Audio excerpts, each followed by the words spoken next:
Welcome to my channel. I'm so grateful you're here. Let's get into it. We're going to learn together. We're going to succeed together and we're going to fail together. This is not, listen, this is not a perfect channel. If the activity doesn't work out, it from a parent's perspective, it ain't going to work out. Okay? You're going to leave that experiment activity to a facility, uh, an expert, a subject matter expert to show your child. Okay, let's be real. Not everything is meant from for the parent to teach. Okay, all right. So we're gonna get into it. We're gonna learn about magnets today. And if you have any questions, comments, I'm gonna give you all the resources that I found. Listen, none of this stuff I've come up with my own. These are resources. These are different YouTube videos. I'm going to link all of that in the description below. So the items that I use for the various experiments and activities, I found them around the house, my husband's tool kit, around the kitchen. A lot of items were from Lowe's, which is a great resource for hobby things. Also hobby shops, of course, Dollar Tree, Amazon. Amazon was great for the magnets because I couldn't find the neodymium magnets at Lowe's. I had to get them off of Amazon, 2-day shipping. So yeah, they are great resources. So this experiment, the first experiment is creating a magnet. I'm going to speed the footage along, so because it took a while to actually do each activity. So it's like a day thing, maybe a weekend thing. So this one I'm creating a magnet.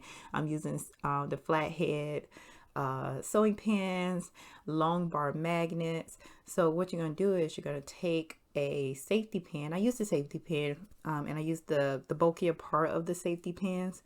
And you're going to use a very strong long bar magnet and you're going to scrape the safety pin over the magnet 50 times. Now, I think this is a great experiment for the younger kids. You can incorporate a compass to identify the north and the south of the long bar, so that will be increasing the age of the child. So I was actually attacked during this activities. If these were regular sewing pins with the pointy needle, I would have been injured.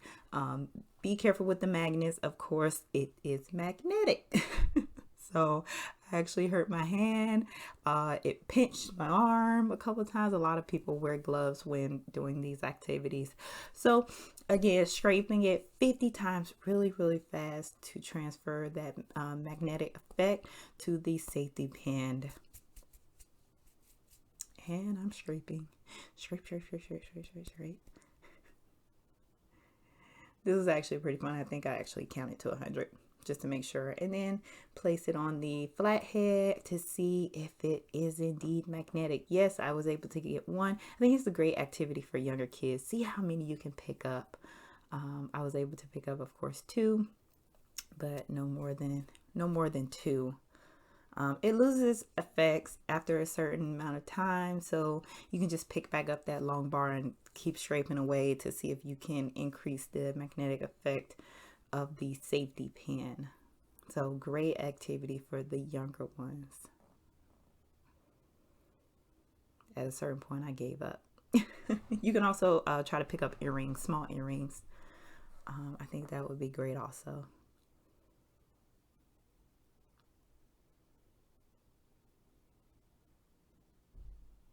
It was actually repelling too, so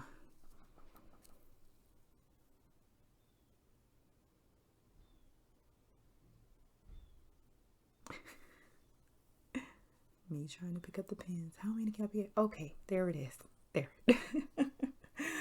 All right, so this one is demagnetizing. So we create a magnet and now we're going to remove the magnetic effects from an actual magnet, taking a lighter and a strong magnet. It doesn't have to be this one. I just broke one of the magnets, so I used a piece of the magnet. These magnets are strong, so be careful. They will find each other. Mine shot it across the table and collided with another magnet and broke into a lot of pieces. So stick the magnet to something that it will stick to, then using a lighter. As you see, I started to lose lighter fluid during this experiment and I didn't have another lighter, so I was determined to make this work with the little flame that I had. So you just continue to heat up the magnet until it falls, basically. Yeah, it falls, and then you're going to try to see if it still contains any, if it's still magnetized, which this is. It lost some of it. Again, I didn't have much heat source. So this one I'm going to try again using a different type of material to create a magnet. This activity was actually a fail for me. Using lighter matches, you're supposed to strike the match on the matchbox, and once the flame is extinguished, you're supposed to then have the iron transferred, which creates a magnetic effect. It did not work for me at all. I'm going to include the lesson. Maybe you'll have a better chance at this. So I tried different magnets. It just did not work for me.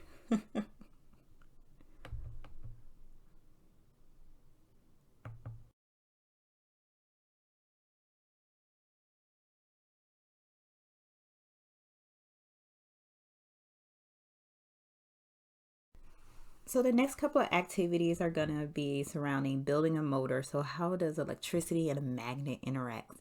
So I created 3 different types of motors, homopolar motors. And so what you're going to need is copper wire, battery, magnets. Neodymium magnets are very strong magnets. So the idea behind these are to create a machine that makes an object rotate.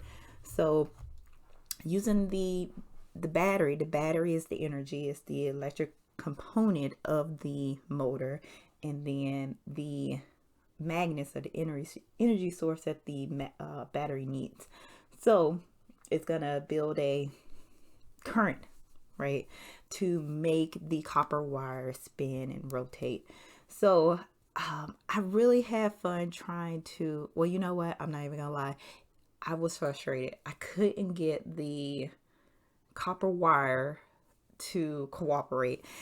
You know, the end of the copper wire, both ends of the copper wire, one has to touch the top of the battery, either the negative or the positive side, and then the other tip has to touch the magnet.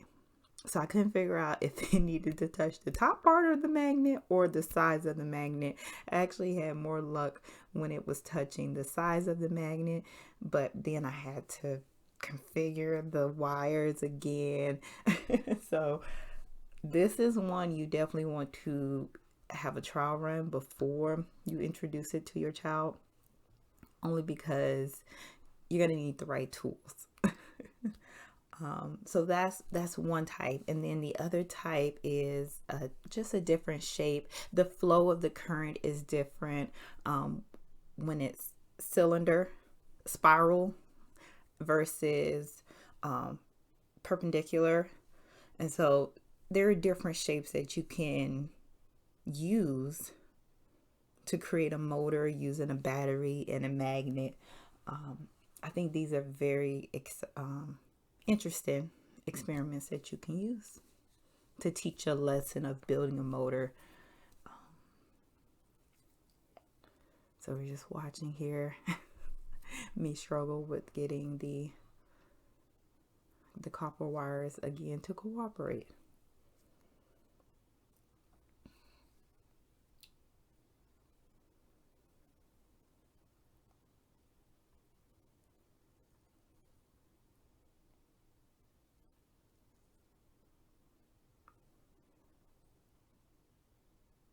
I wanted to do a heart at first to make it all pretty, but it just didn't work out. And that's okay.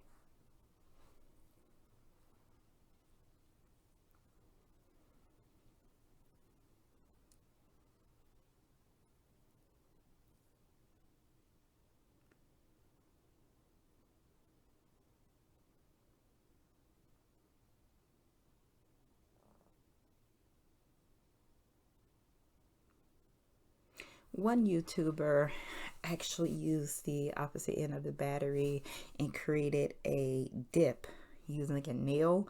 I wasn't comfortable with doing that with a nail and a hammer. I was afraid of puncturing the battery and having a bad reaction happen. So I just decided to struggle with just balancing the copper wire.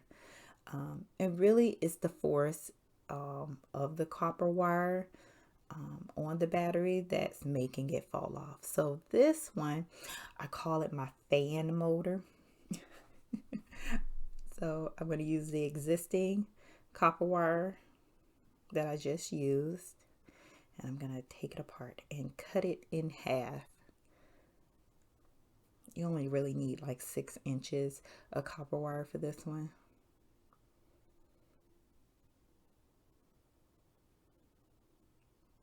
So, yep, just maybe not even 6 inches. I think I ended up with like 4 inches.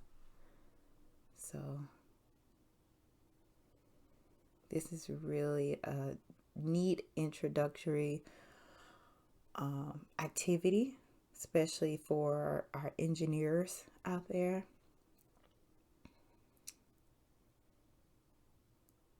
How does movement, electricity, creating things, I mean, these are very basic activities to introduce the concepts.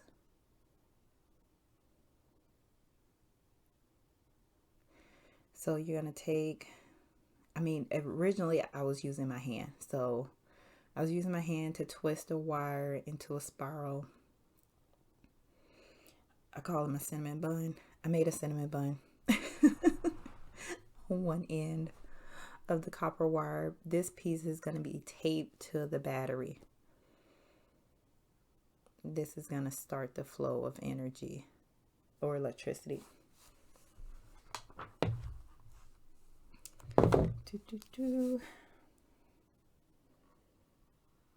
Maybe get about three loops. 3 loops. How many loops I have there? 1, 2, yeah, 3.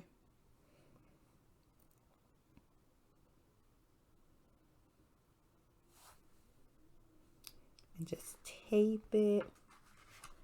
Now, depending on what side you tape it on, the only difference is the direction of the magnet turning. That's the only difference.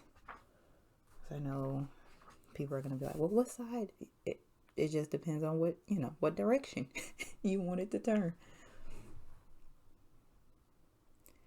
So I'm using electrical tape on everything.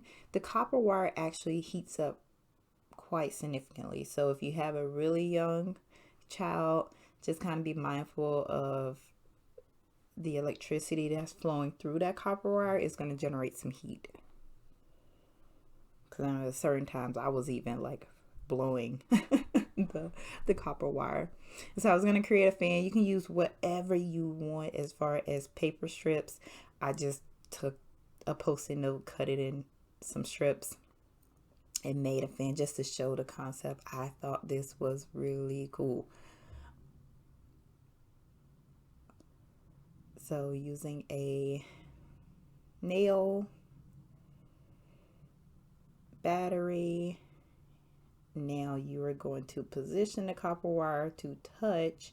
I originally touched the top of the magnet. Again, it's, do you touch the top or do you touch the sides? I had more luck, more action on the side.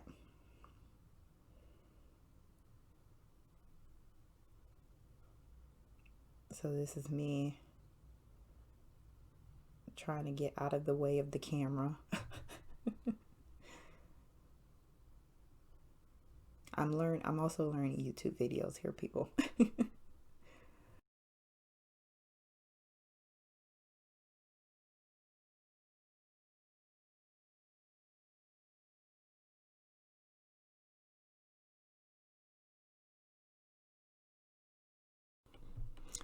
So this is a fun one. This is the Levitating Pencil experiment. So for the older kids or younger kids, they will all be amazed. So you need the magnets, a pencil to float, some craft sticks. I used the double-sided tape that came with the magnets, a straight edge ruler, tape, and glue. So this one is really teaching about the north and south poles of magnets, repelling and attractions of magnets. So I think this is a great experiment if you just had a day or a mid-morning and you wanted to learn something, incorporate it into your lessons. So first you're going to take cardboard and you're going to draw out the center of your activity. This is just going to help with the placements of the magnets.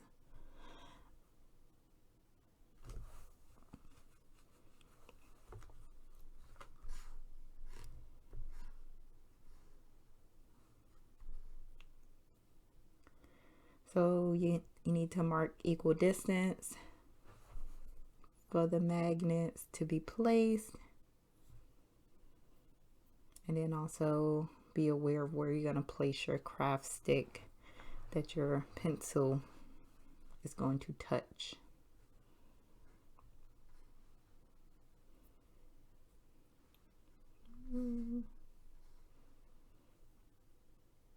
I use craft sticks from the dollar store.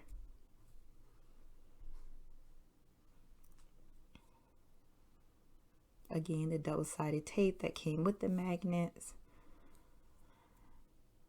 You're going to use these small neodymium magnets. Now you can use the ones that are with the holes inside or the ones without. I used the ones without, and I had the larger ones from a science kit my kids had, but you can also buy those on Amazon.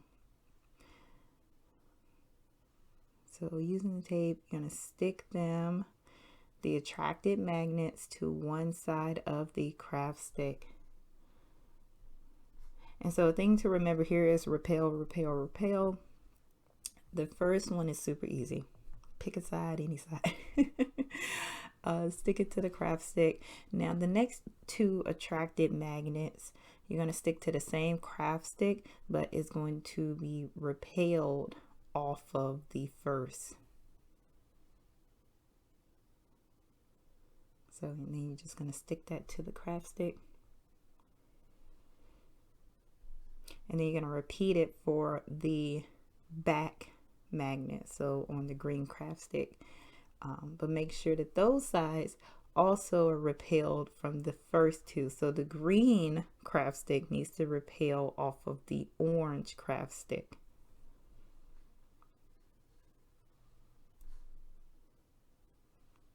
So repel, repel, repel.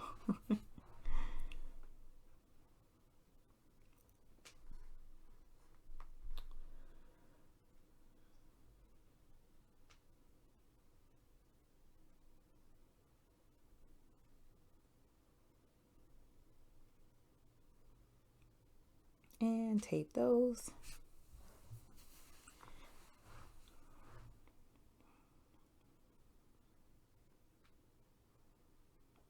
I used two just to make sure that the magnets were strong enough to repel and attract the pencil magnets.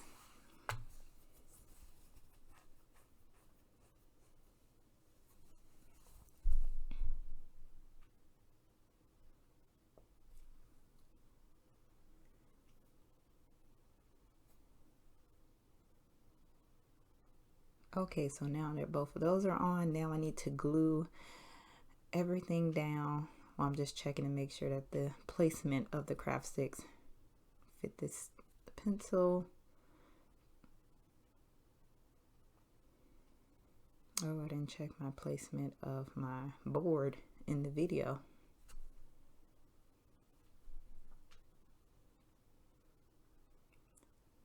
Some hot glue, or you can also tape it.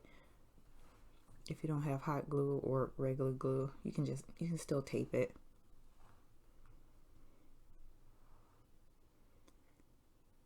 Then check your placements. Not too close, not too far. This is definitely an experiment that needs to be tried, tested, tried again.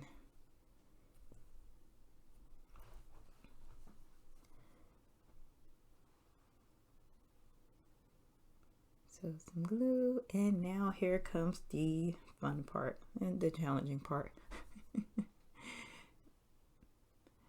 Okay.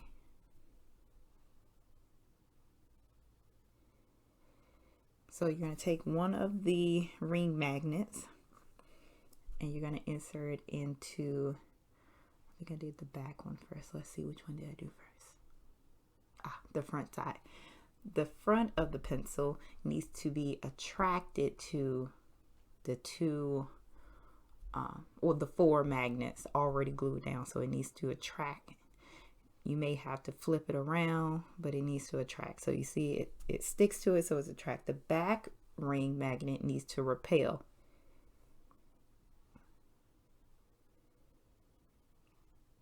And then that seems like we're at the end of the experiment, but no, but wait, there's more.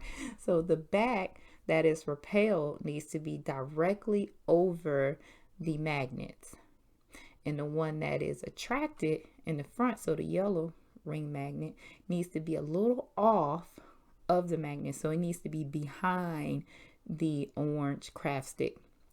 The green one needs to sit right on top, repelling, and the yellow needs to be behind the orange craft stick. And then I used my hot glue gun to glue it, and I had to try it again to glue it so it wouldn't move. As you see, they're trying to connect.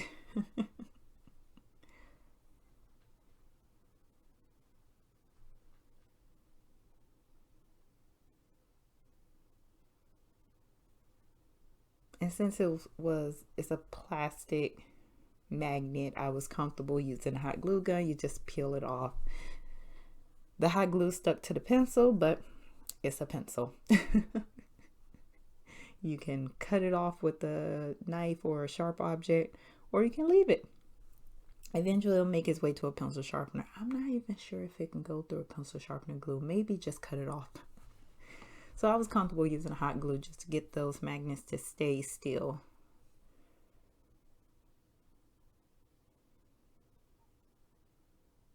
And once I check my placement, I know I had to do it over.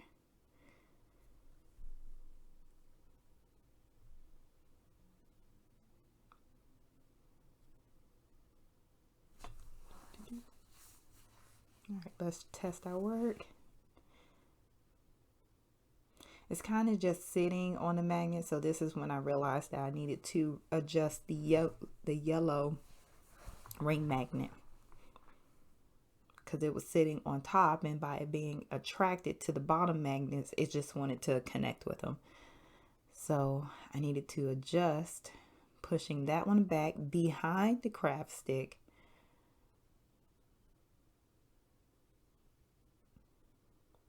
Maybe just kind of wiggle it off. Wiggle it free from the glue.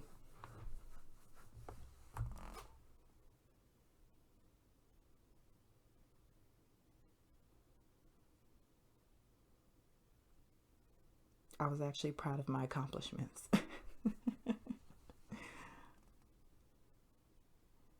There we go. Boom shakalaka. We did it.